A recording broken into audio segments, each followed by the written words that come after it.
free from our parents, we're free from COVID, and then real life hits. Those sort of annoyances like add up, you know, if there's a few things around. You've got to kind of understand that and take that in. We're all in pretty unique situations. I'll be the godfather and they'll know where to find me right here in Five Eye.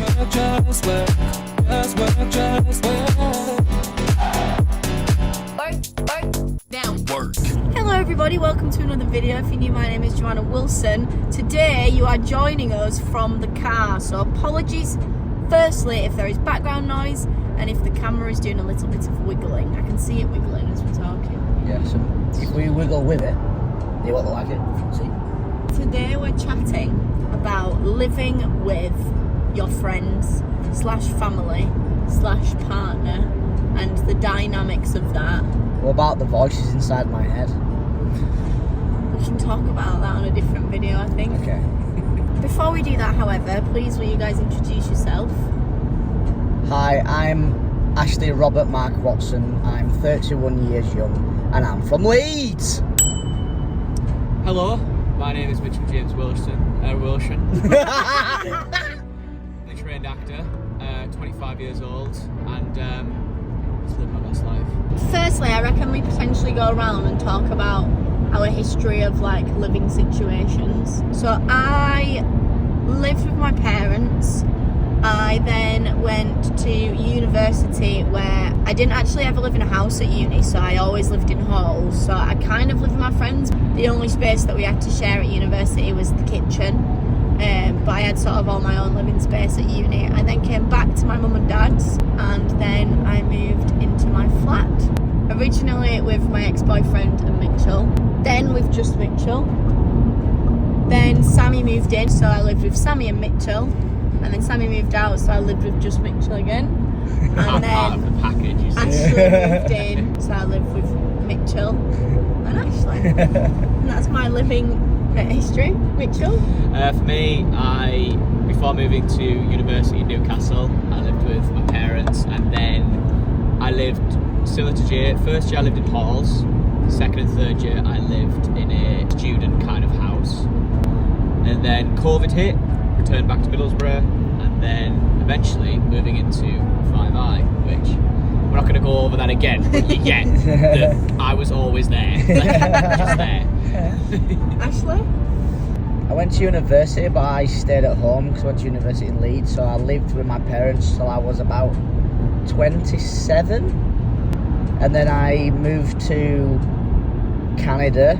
So I lived in like a studio apartment out there for 6 months. Then COVID hit and I moved back in with my parents. Then I moved into the flats with the boys, so with Luke and Niall and Ellis, and then Joey, and then Mitch. No, joking. And then from the flats with the boys, I moved into the Promised Land Five Eye with Joanna, my current girlfriend, and Mitchell. Your current girlfriend. Fine, I've got to clear that up. Obviously, a lot of, like, all of our stories, I think, we've had different dynamics, but it's all been sort of at some point having to share space with friends. So how do we find that? It's always great to start with, isn't it? Yeah. You sort of almost, there's like a honeymoon period where everything goes, like you're with your best friends all the time. It's amazing. From personal experience myself, I love my own space and my own time. So I think towards the end of living with a flat with the boys, that sort of overpowered it. So like when I wanted my own space or my own time or downtime, people were there. So like it sort of added a bit of friction to the relationships, I'd say. Nobody was in the wrongdoing. It's just the whole situation of people just being around each other for a lot of time, and even if they are your best friends, it can cause that sort of bit of friction and maybe like annoyance in the little things that don't actually matter, but they sort of grind you down after a while. And if you're not like on top of it and aware of it, I guess, earlier on, there's like a lot of dynamics at play, because when you are cohabiting an area with other people, everybody's got to be considerate of the other person's needs in the house. I completely agree with what you said. I think it's like, woo, party, like everybody lives together, everything's great. And I think there was definitely a period of that too, because it kind of coincided, you guys moving into the flats at the same time as Sammy moving into 5i. Yeah. And we were just like, all of us were just having such a great time because it was like, cool, we're free from our parents, we're free from COVID, we all live together, it's amazing and it's great. And then real life hits and you actually just have to be able to make sure that you're getting what you want out of where you live at the same time as being respectful to the other people that you're living with. Yeah. You learn quickly how people work and their scheduling and what makes them tick. You've got to kind of understand that and take that in and I guess respect it in a way. We're all in pretty unique situations, circumstances where we are at home quite a lot of the time with our jobs, and everybody, particularly in that period that I talk about with the three of us in 5i and then you guys in the flats, is everybody was pretty much self-employed. So it's not a traditional relationship with a housemate where you get up, you have breakfast, you maybe see them for a coffee in the morning, you then out all day and go to work, and then you come home on the evening. We were spending a lot of time together all of the time. It's quite an intense environment, I think. Next question, why, when living with friends, have you ever set like any, and this goes back to uni times as well or recent times, have you ever actually sat and had a conversation with the people that you live with and gone, this is what I want from living, this is what I expect, or this is what would be good if we could sort of land on the same page? Really not. I'm quite easygoing in that sense. If I could be with someone who, or live with friends who I'd be happy to have that conversation with, but I'm not the kind of guy that'd be like, this is what's going to happen and this is how it's going to go down. Yeah. But if something did come along where I was a bit like, right, this is ticking me off, then I just say it in the moment rather than... Yeah, it's more like a continuous fluid thing that sort of happens. Mitch just does what he's told. I have to.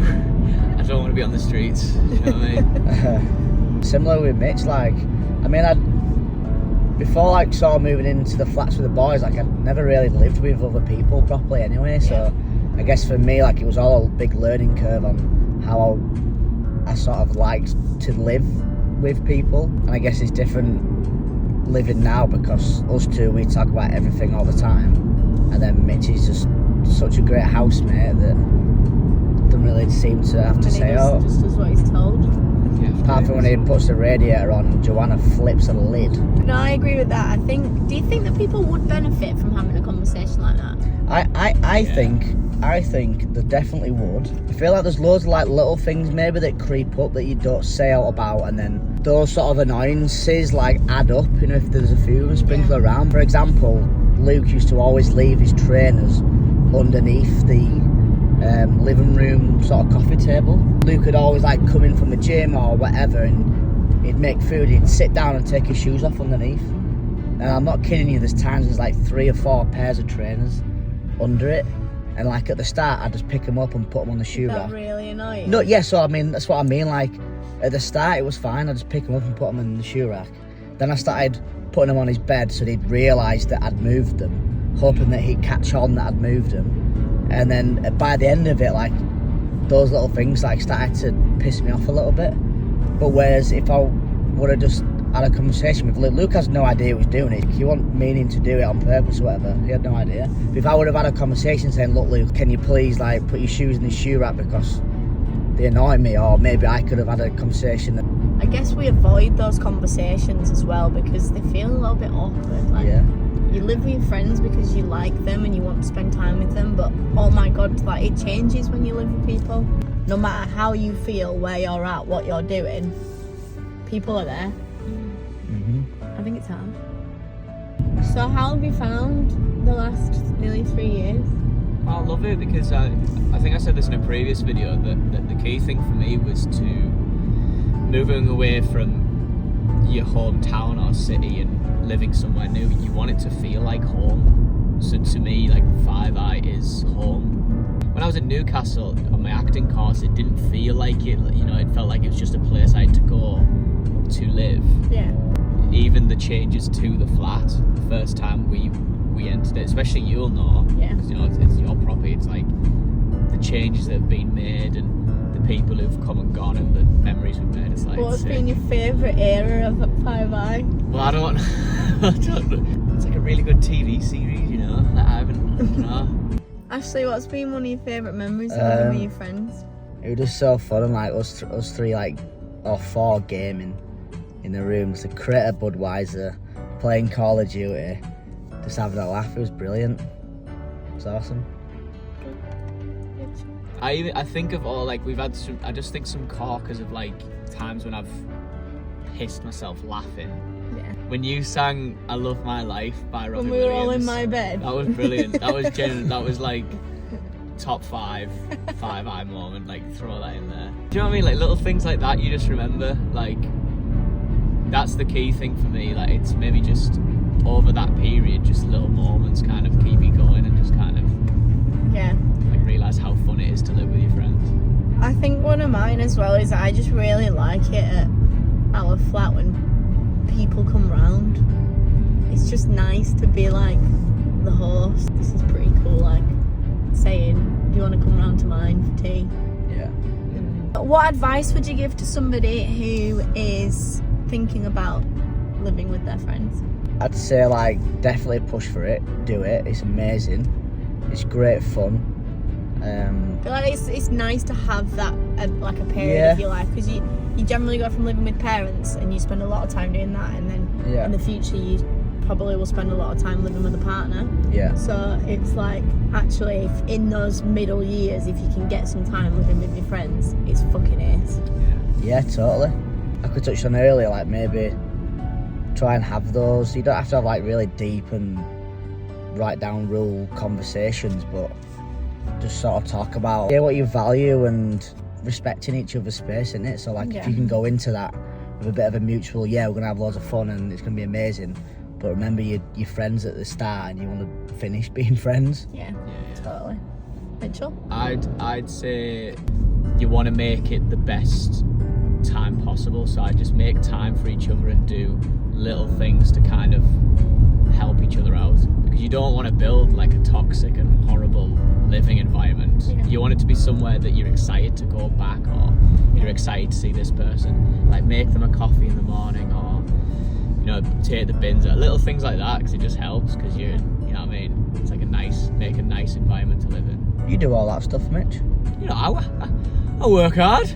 Yeah, I would say exactly the same. 1, do it.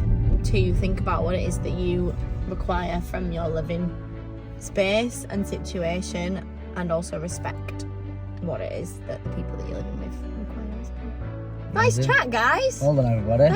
Thank you guys so much for watching this. I hope you're enjoying these chat videos. I really appreciate it if people would let us know certain topics that they'd like us to talk about, because we can film these pretty easily.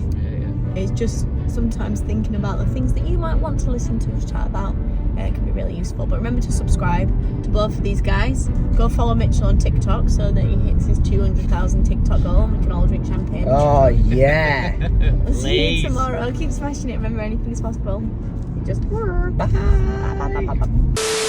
He's probably gonna outlive us all in that flat. Like, I will He's just still, gonna stay there for the rest of his life. like, 20 years on, I will still be there. Like, I will still be waving the flag. When we were talking about when me and Jay are having kids and that, you were like, well, you know, I'll be the, what do you say? Godfather. I'll be the godfather and they'll know where to find me right here in Five Eye.